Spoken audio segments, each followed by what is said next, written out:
कही जोग अग्नि तनु जारा भयउ सकल मख हाहाकार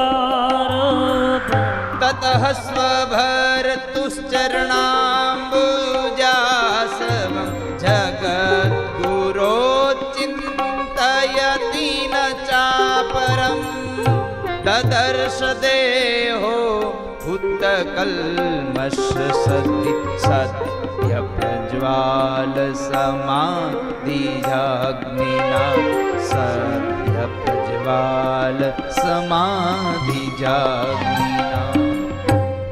माए કહ્યું પોતાના જમણા અંગૂઠામાંથી યોગાગ્નિ પ્રગટ કર્યો અને પોતાના દેહને પાડ્યો। ચારેય બાજુ યજ્ઞશાળામાં હાહાકાર મચ્યો। તતઃ સ્વભર્તુશ્ચરણામ્બુજાસવં જગદ્ગુરો ચિંતયતિ ન ચાપરમ। દેહને બાળી નાખ્યો। બ્રાહ્મણો કહે છે કે દક્ષ આ ખોટું થઈ ગયું, ન થવાનું કામ થયું છે। પણ આજે સત્તાના મદથી અંધ બનેલો દક્ષ એમ કહે છે કે દીકરી મરી ગઈ તો મારી મરી ગઈ છે, મારો યજ્ઞ અધૂરો ન રહેવો જોઈએ।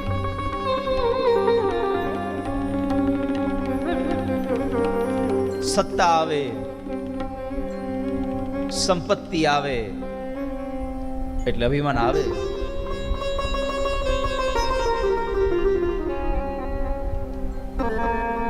નંદી આદિ ગણોને ઋષિ મુનિએ સળગતા લાકડા લઈને મારી અને કાઢી મૂક્યા।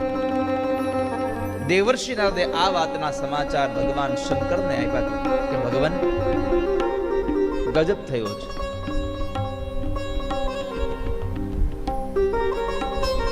ગજબ થયો। માં ભવાનીએ પોતાનો દેહ અગ્નિમાં બાળ્યો છે। પરમાત્માની આંખો લાલ થઈ, ક્રોધનો અગ્નિ વરસવા લાગ્યો છે। પોતાની જટાને ખોલી અને એમાંથી એક લટ તોડી અને પથ્થર પર પછાડી એમાંથી વીરભદ્રને પ્રગટ કર્યા। વીરભદ્રને કીધું કે જાઓ યજ્ઞનો દક્ષનો યજ્ઞ વિધ્વંસ કરી નાખો।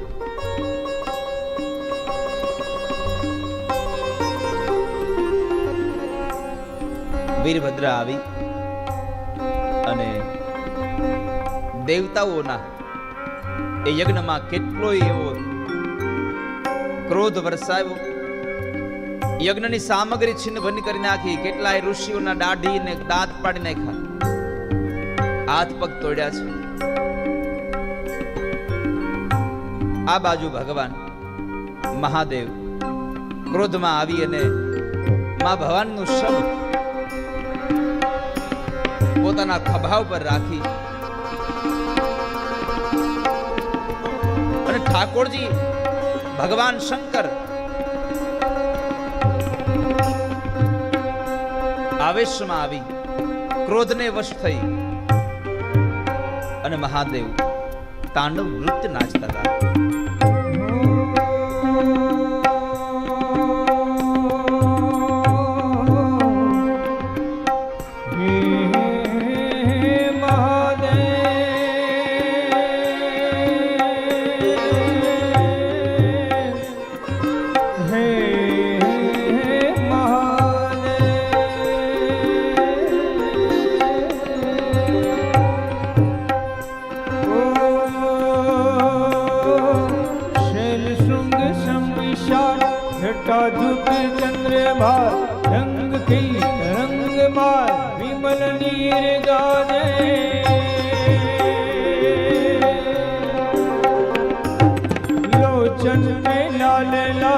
चंदन की खोड़ी भार कुमकुम सिंदूर गुलाल रुकुटी वर्षा दे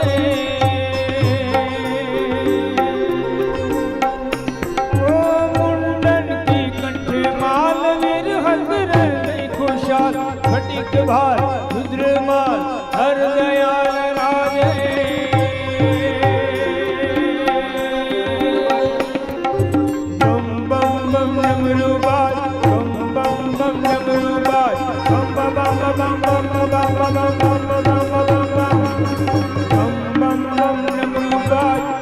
અદ્વૈત સરસુજાન શંકર મહારાજ આજ તાંડવ નાચે ભોલે મહારાજ આજ તાંડવ નાચે શિવજી મહારાજ આજ તાંડવ નાચે ભોલે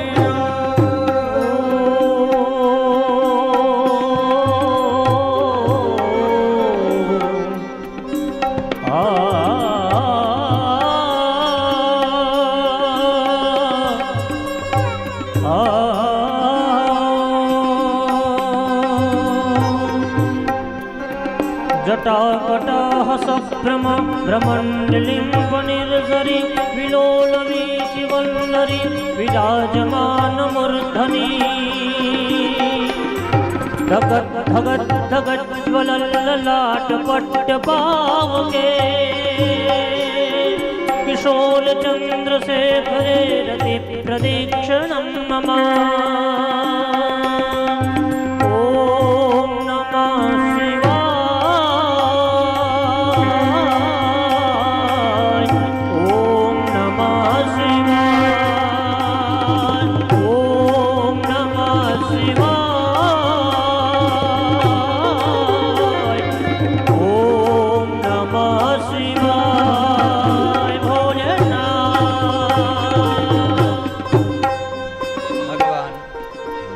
મહાદેવ તાંડવ નૃત્ય નાચે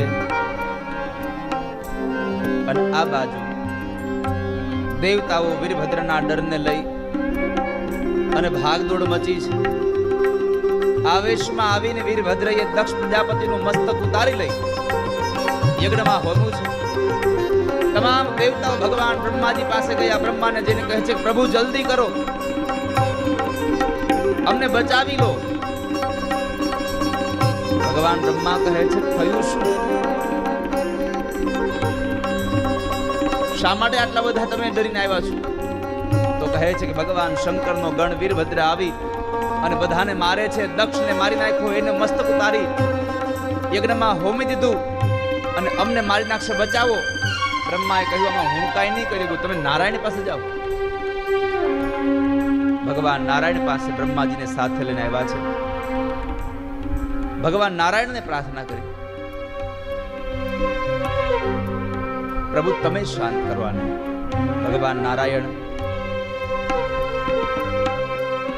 દેવતાઓને જે બ્રહ્માએ જવાબ આપ્યો એવો જવાબ ભગવાન નારાયણે વિષ્ણુએ કીધું કે દેવો, આમાં હું કાંઈ નહીં કરી શકું, આ તો શંકરનો ગણ છે, તમે શંકરને મળો. દેવતાઓ કહે છે કે હવે શંકર ભગવાન પાસે જઈએ અને શિવજીનું ત્રીજું નેત્ર ખુલી જાય તો અમારી દશા બગડી જાય. પ્રભુ તમે આગળ ચાલો.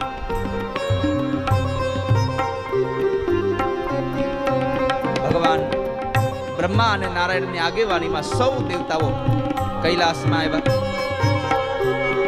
કૈલાસમાં આવી જુએ છે તો ભગવાન શબને લઈ ઉત્તરથી દક્ષિણ, દક્ષિણથી ઉત્તર થાય. દેવતાઓ ભગવાન પાસે આવીને ભગવાનને સ્તુતિ કરે.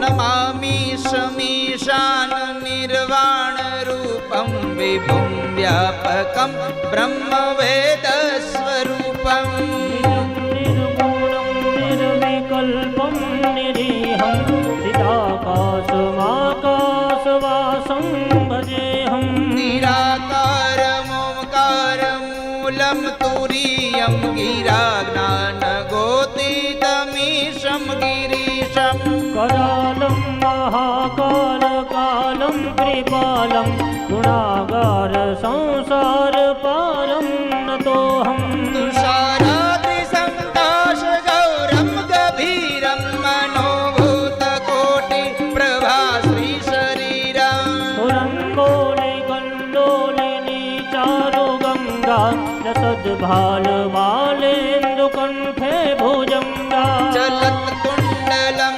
भ्रूसुनेत्रं विशालं प्रसन्नाननं नीलकण्ठं दयालं चर्माम्बरं मुण्डमालं प्रियं शङ्करं सर्वनाथं भजामि प्रचण्डं प्रकृष्टं प्रगल्भं परेशं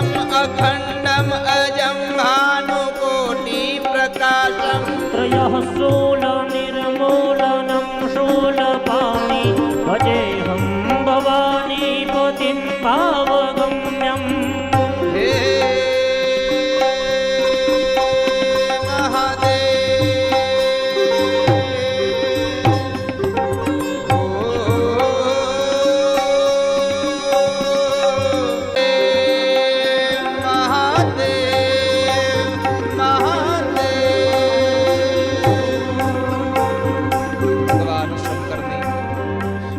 પ્રાર્થના કરી રહ્યા દેવતાઓ.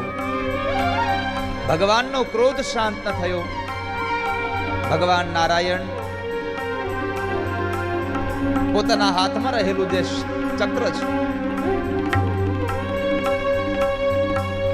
એ ચક્રને છોડી અને ભગવાનના જે શબ હતું એના શરીરના ટુકડા કર્યા.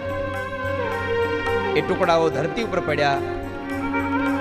આ ધરતી ઉપર જ્યાં જ્યાં પણ માં ભવાનીના એ શરીરના ટુકડાઓ પડ્યા ત્યાં ત્યાં શક્તિપીઠોની સ્થાપના થઈ. અને એ શક્તિપીઠોની સ્થાપનામાં આજે પણ માં જગદંબાની ઉપાસના થઈ રહી છે. માં ભવાનીની ઉપાસનાઓ થઈ રહી છે.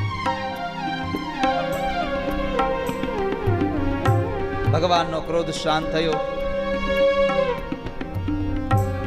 દેવતાઓએ કહ્યું પ્રભુ પેલું કરો, તમારા ગણને શાંત કરી દો.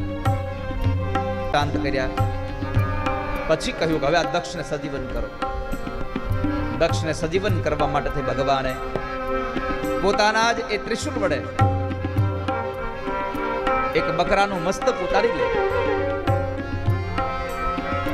અને દક્ષના ધડ સાથે જોડ્યું. પ્રાણ પૂર્યો. આંખ ખુલી જોયે તો ભગવાન મહાદેવ સામે ઉભા છે. એકદમ ઉભો થયો. ભગવાનની સ્તુતિ કરવા ગયો, બોલવા ગયો, માફી માંગવા ગયો. બોલી ન શક્યો.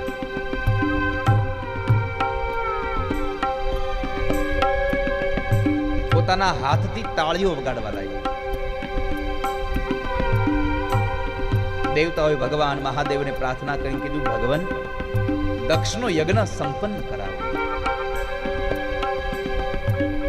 પરમાત્માએ દક્ષ પ્રજાપતિનો યજ્ઞ સંપન્ન કરાવ્યો.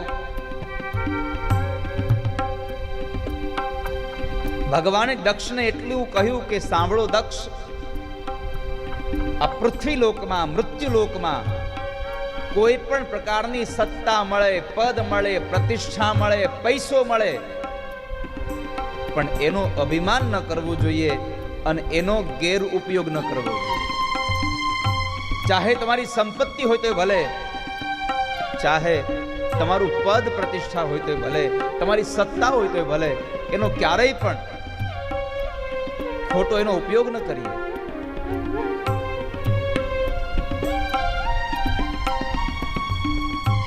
પોતાની સત્તાનો ઉપયોગ ખોટી જગ્યાએ કર્યો તો સત્તા પણ ગઈ અને સારો અવતાર મનુષ્યનો હતો એ પણ ગયો. વાલા ભક્તો, દક્ષ ભગવાનની સ્તુતિ કરવા ગયો, બોલી ન શક્યો. પછી તાળીઓ વગાડી. તમે તો આ શ્રાવણ મહિનામાં ભગવાને આટલો મોંઘો અવતાર, દુર્લભો માનુષો દેહો દેહિનામ ક્ષણભંગુર તત્રાપી દુર્લભમ મન્યે વૈકુંઠ પ્રિય દર્શન. આટલો મોંઘો અવતાર ભગવાને આપ્યો આપણને.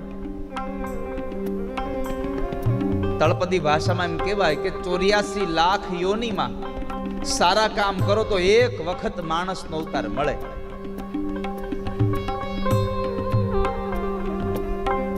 આજે આપણને ભગવાને માણસ બનાવીને મોકલ્યા. આ પવિત્ર શ્રાવણ માસ, આ શ્રાવણની અંદર પરમાત્માના પૂજન કરવાના આપણને અધિકારી બનાવ્યા. આ શ્રાવણની અંદર ભગવાનની કથા સાંભળવા માટે અધિકારી બનાવ્યા. આ પરમાત્માએ કેટલી કૃપા કરી આપણા પર.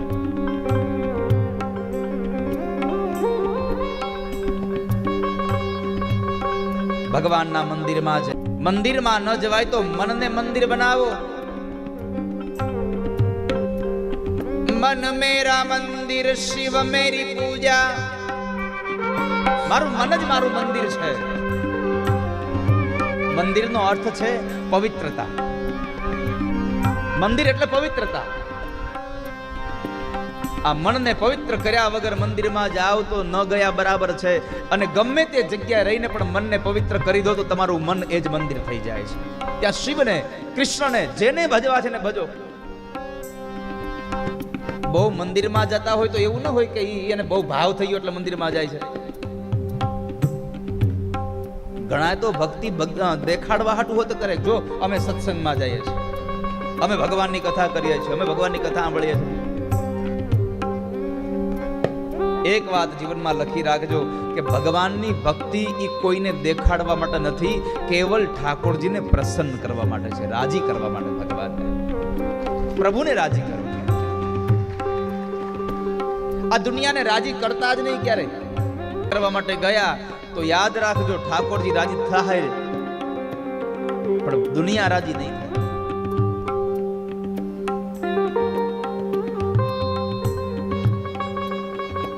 ગમે તેમ કરશો, આ લોકો, આ દુનિયાના માણસોને રાજી કરવા બહુ અઘરા છે. અને રાજી થયેલો ગમે ત્યાર પાછો રિહાઈ જાય. પણ ભગવાન એકવાર રાજી થશે, આ દુનિયા આપોઆપ તમારા ઉપર રાજીપો રાખશે. ઠાકોરજીને પ્રસન્ન કરો. ઓમ ત્ર્યંબકમ યજામહે સુગંધિમ પુષ્ટિવર્ધનમ ઉર્વારુકમિવ બંધનાत् મૃત્યુર્મોક્ષ્યમામૃતાत्. ઓમ નમઃ શિવાય. ઓમ નમઃ શિવાય.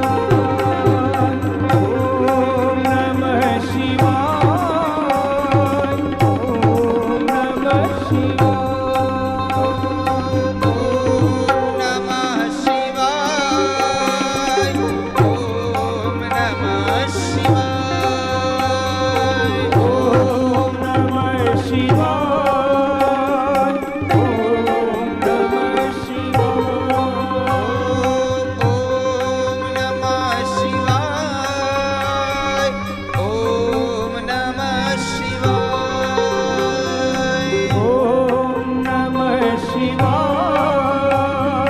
ઓમ નમઃ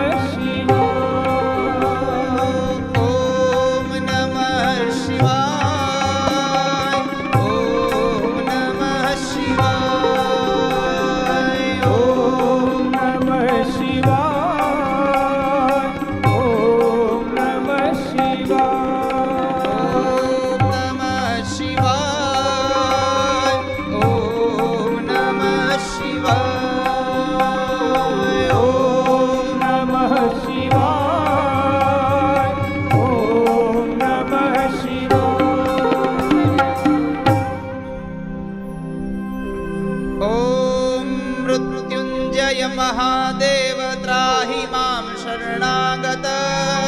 જન્મ મૃત્યુ જરા વ્યાધિ પીડિતમ કર્મ બંધનૈ. આ મૃત્યુંજય મંત્રનો એટલો પ્રભાવ છે. ક્યારેક તમે સાંભળ્યું હશે, કદાચ જોયું હશે, ખબર નહીં મને. કોઈ વ્યક્તિ બીમાર થઈ જાય, ખૂબ દવા કરીએ છતાં પણ જ્યારે એને સાજો ન થતો હોય, એટલે કે આપણી ભાષામાં એને રિકવરી ન આવતી હોય, અને એવા સમયે જો પવિત્ર બ્રાહ્મણોને બેસાડી અને 1.25 લાખ મૃત્યુંજયના જો જપ કરવામાં આવે તો એ માણસનું સ્વાસ્થ્ય સારું બને છે. એટલો મોટો મહામંત્ર છે.